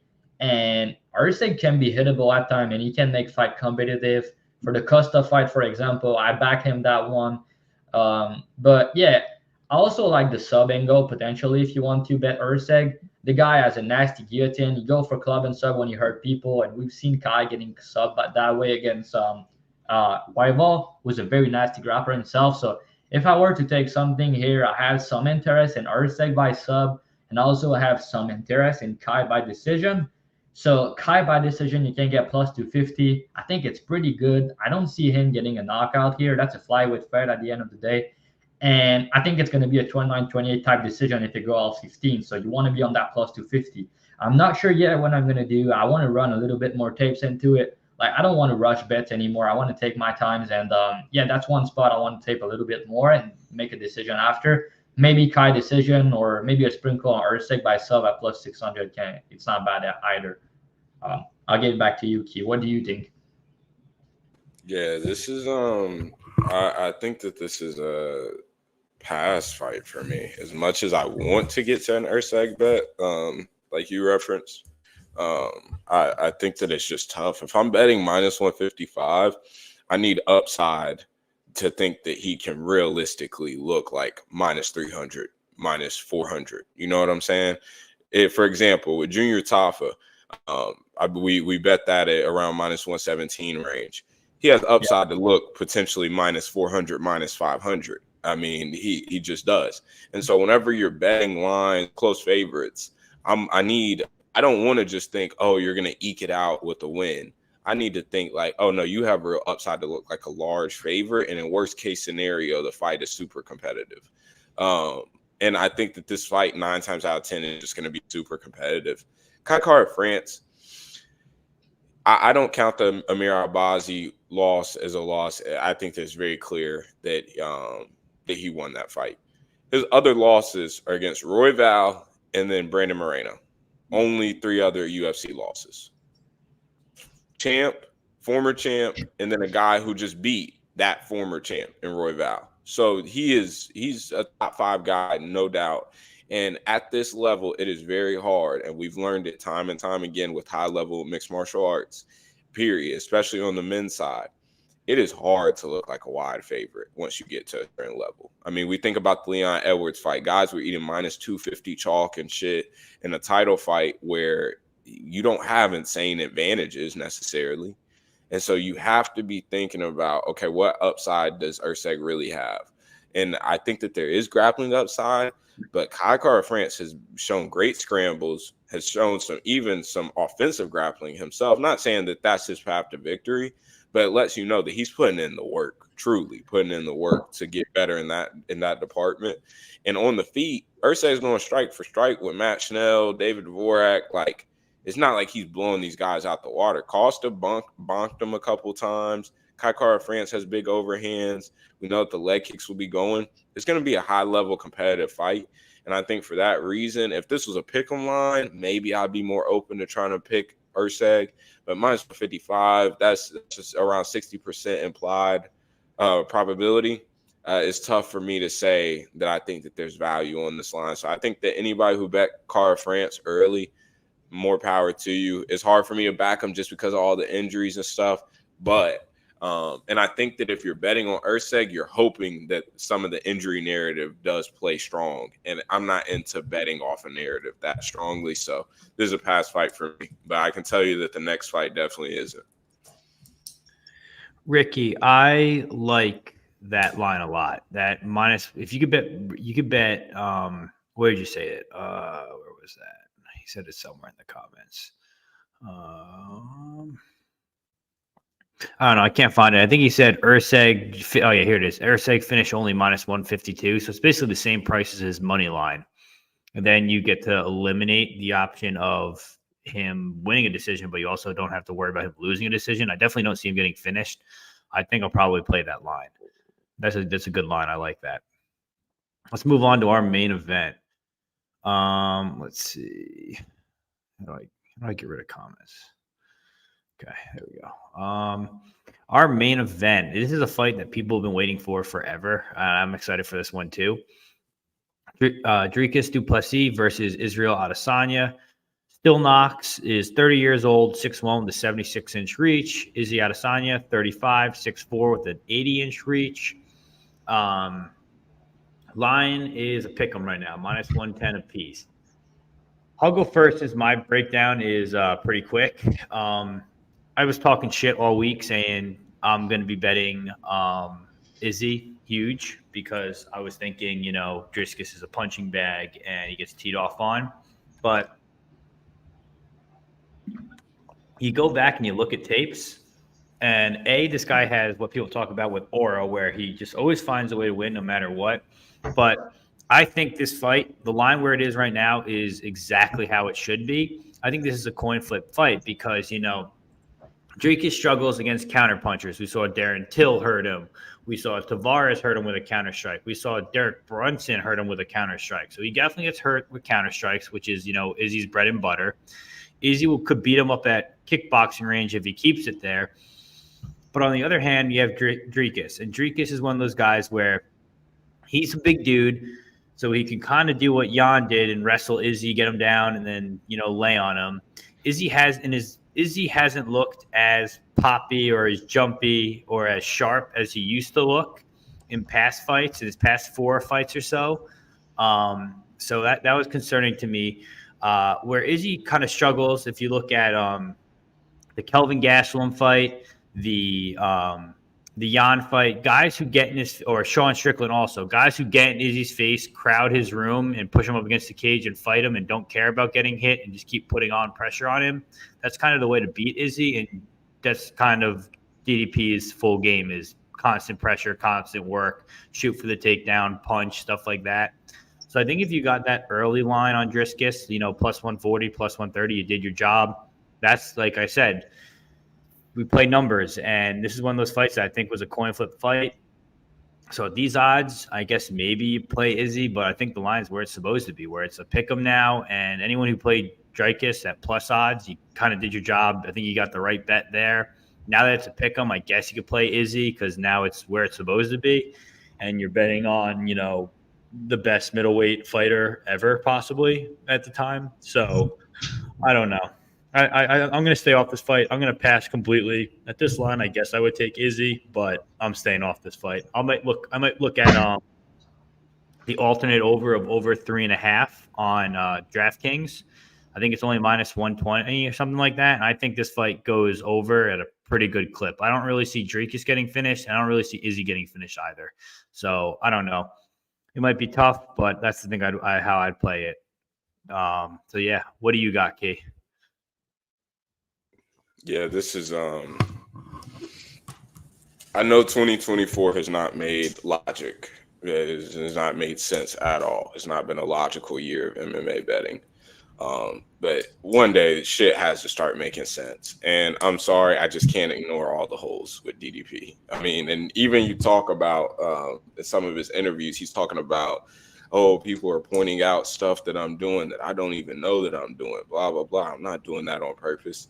So, I mean, it's just bullshit. And while I understand the guy's physicality for the division, absolutely elite. Like elite physicality, truly. I don't think that his wrestling is that elite. I think that he's just that damn physical. And Sean Strickland is so upright that it's pretty easy entries to the legs. So I don't rate that at all. In terms of, I bet Darren Till against him, and I just like to say that I would do that every day of the week again, especially during that time period, because Darren Till was absolutely sniping him in round 2. DDP's falling against the cage and all sorts of shit. And while DDP's cardio finally looked good against Sean Strickland, you have to put up multiple performances like that for me to start saying that your cardio is good. Otherwise, he's shown us in the UFC that his cardio has not been good. And what I mean by cardio not being good, that's bad body language, that's opening for counters. He was fighting guys that just necessarily couldn't capitalize off of it, but he fought through it well because DDP is a dog. I will say that. Guy has a fighting spirit. He is a dog. So that can't be debated. But the way that this guy is just leaving shit open, I think that the teeps to the body will be money. I think that the leg kicks will be money here. And we're pretty much, for me, I'm willing to say that this should be more than around 50% implied, with one of the best counter strikers that this sport has ever seen. And I know that people hate Izzy for whatever reason, all the weird shit that he does, but his skill and resume cannot be denied. And he is not that damn far removed from knocking out what people have as the pound for pound best guy on the planet right now, Alex Pereira, and put Alex Pereira out cold in that fight. Okay. And I had a bet at -130 in that fight too. I believe Drop did also. And so this is a fight where I feel like, yeah, do I have some concern over physicality? I don't think that Izzy gets subbed here. I don't think that Izzy gets subbed. No way. The guys, the Hickman brothers, and who they have over there with the CKB camp, I think that their sub defense is solid, and I also think that their takedown defense is solid. I mean, Izzy's, people have to remember, at one time, CKB was the hottest camp in the world because people were, oh my God, look at the way that they feint, look at their takedown defense, all this stuff. And these guys were the blueprint for a while. And now some of that hype has cooled off, but Izzy is still the same guy. The Strickland fight, in terms of pressure, I'm going to go a little bit longer on this to try to answer all of the different routes that a lot of people have been talking about. Answer this one. I think this is important. This comment, I believe right here. in this case, I believe it's a benefit. Dan Hooker earlier was talking today how this is the first time since Brad Tavares' fight that Izzy isn't coming in injured or hurt of some sort.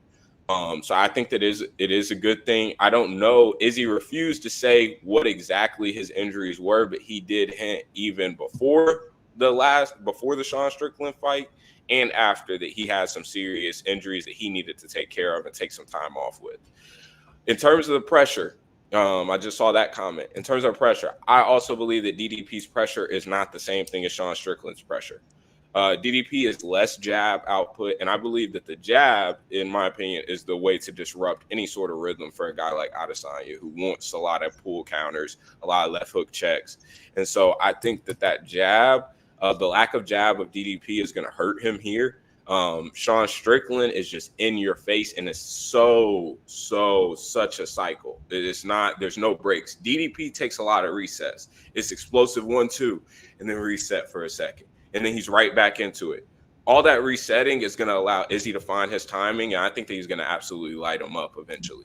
The thing with Strickland was that he was in his face the whole time. DDP, in my opinion, doesn't have the cardio. I guess we'll find out. But I don't think that he has the cardio to match that type of game plan because, again, he is so explosive and wanting to rely on his explosivity that he's bang, bang, and then it's a reset, and then bad body language, whatever it is. And then also for judging purposes, Izzy at home already gives a little boost, in my opinion. And so for all of those reasons, I played -133. I ate another bad price. If this goes to plus money, I'll add because I think that that's a little crazy in its recency bias. While I understand all the concerns, Izzy's 35. We get it that he may not be the exact same guy, but he's not far removed from knocking out the pound for pound, one of the best guys in the world right now. And I think that DDP is such a flawed fighter. I cannot express it how much. He is such a flawed fighter that I find it hard that a guy with Izzy's skill and his IQ isn't going to be able to find something meaningful here. And so if this is a war and whoever pulls it out, more power to him. But I think that Izzy has the upside to look like a big favorite here. And I don't think that DDP necessarily has that upside. I think that he has to make this ugly in a war. And so a big plus money for DDP, that 135, all the way to even plus 115, I guess I can understand it. But at these odds currently pick him, I think you have to side with the all-time great, who's one of the best counter strikers this game has ever seen. Also, to add this on too, this is the same arena that Izzy won his belt in originally against Rob Whittaker. So this could be history repeating itself here. Life comes full circle sometimes. Exactly. All right. Drav, give us your breakdown, then we'll do BTL Parlay and we'll get out of here. Yeah, so what about plus 135, Key? You said plus 115 was good. What about plus 135? I said plus 135 was solid. Yeah, so I got DDP way back early. Like I got him, I think, a month ago. At the price, it was a no-brainer for me. Plus 135 for the current champ, the guy with all the momentum against Adesanya. Well, like you said, one of the best of all time in this division. Don't get me wrong, but a guy coming back at what 35 now, and I think he's on the decline. To be honest, Peg talked about it a little bit, and I completely agree with that. Like maybe the Sean Strickland fight was an off night, but you can see the guy reflexes and just his speed in general. It's not the same as what it was 3 years ago, 4 years ago. But it's kind of normal, you know. The guy can be in his prime for every time. Like he's 35, it's normal. We see a decline, and a guy with a style like him will rely on reflexes, on like the way he fight, the way he defend, and everything. Like the if he lose just a little bit of the reflex and also the the reflex, but also search my word. I don't even not the reflex, but the I don't know how to say it, but whatever. Yeah, so the way you react to shots also, like he's been like getting dropped in the first round like that against Strickland. I don't care what we say, it's a bad look. Like it was a bad look to me. If you're getting dropped like that by Strickland, you can get dropped by DDP. I'm pretty confident in that. And Easy has took a little bit damage over the years against Pereira and even against Strickland. And yeah, he lost clearly 4-1 against Strickland. And we just saw DDP after that getting a win over 5 rounds. Shout out, we play him. I play him in that fight plus money again. They're giving me plus money again. He just shown to me in his last fight that he can beat Strickland at his own game. He just showed me that he can go 5 rounds, and he showed me that he can out wrestle a guy like Strickland, who has one of the best takedown defense in the division. And same for Whitaker. Like his performance against Whitaker was very impressive to me. The way he took him down, it was weird. Don't get me wrong, but he still took him down. One of the best takedown defense in the division also. So he was able to get 6 takedown on Strickland. He was able to push for 25 minutes with the pressure, with the power. And was the fight close? Yeah, it was. It was super competitive. But was Easy versus Strickland close? No, it was not. And again, Peg, you kind of point out into it. Easy struggle against Strickland because of the pressure and the style. So he's saying that DDP's style is not the same with the pressure because he's not as jabby as Strickland or everything. I agree with you, but also DDP is way more dangerous than Strickland when he pressure people, you know. And he's gonna try to mix in the grappling here, which Easy is gonna have to worry about. I know his takedown defense is good. I'm not saying it's bad, but I think DDP is gonna be stronger than him. I think he has all the grappling upside, and I think he's gonna hit harder, and I think he can crack him, you know. So he's gonna be the one pressuring, and Easy's gonna be on the back foot, try to counter him. Can he knock him out and get a perfect shot, the counter and shit like that? Yeah, that's possible. DDP is hittable and everything. But, bro, he's a guy that everybody try to fade because of the way he looks on tape. And I said that last fight against Strickland. You can't be just watching tapes and said the shit that he does wrong because he's still winning. He's 7-0 in the UFC. He's the current champion, and he was plus 135. But because he looks bad and everything, people trying to fade him. Easy look pretty. He looked better on tapes, right? But DDP's style, he just make it work. You know, he has some very good tools like the power, the physicality, the grappling, the pressure, and he has the cardio now also. And I also think that he has a good chin, but he can get cracked. Don't get me wrong, that's possible. And over 5, I think it's going to be competitive, but he's going to be the one pressuring. He's going to be the one with the grappling upside. I think he could knock him out. I'm not sure he's going to submit him, but I mean, Marvin Vettori had the hooks in and he won a round with wrestling. I think DDP is a way better grappler than Vettori, and he's also way stronger. So I think that's possible. And yeah, so I guess I give a little bit more finishing upside to DDP because I gave him a little bit of KO upside and a little bit of sub upside, and also think he can win by decision. So I had 3 bats on a guy who's the champ, who has the momentum, and he was plus money. So yeah, I think DDP retain the title and get the first title defense here. And yeah, I hope Chimaev beat Whitaker because DDP versus Chimaev is also a fight I'll be very interesting in. But we're gonna see DDP versus Strickland too before that because Strickland is next. So I don't know what you guys think about that one, but yeah, I played DDP plus 115 against Sean. I don't think I'm gonna get plus 115 if he beat Easy. Probably gonna get minus 150, minus 175. So maybe I switch shy and I'll be on Strickland in the rematch. We'll see. I'll be on Strickland. I'll depend on price, right? I played him last time because he was plus 115, but if he's minus 175 in the rematch after a big performance against Easy, maybe I'll turn around and play Sean, but we'll see. You know what they say about rematches. Exactly, bro. So all right, guys, that's the show. Again, thanks for joining us. Please like, comment, and subscribe. We appreciate all the support. Obviously, it does more for us than you guys can imagine, so we appreciate that. Again, you got to like, comment, subscribe, and be following the Twitter, and you'll be in the raffle for the cards, and we'll go over that again. Let's do our BTL parlay and get out of here before. I'm going to do for my BTL parlay league, I'm going to do Steve Erceg, money line, minus 150. Key, what do you got? Junior Tafa, money line. I think it's minus 130 right now.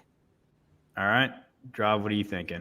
yeah, I'm gonna take the under 1.5 for Tom Nolan. It's minus 260. So what does that give us all together?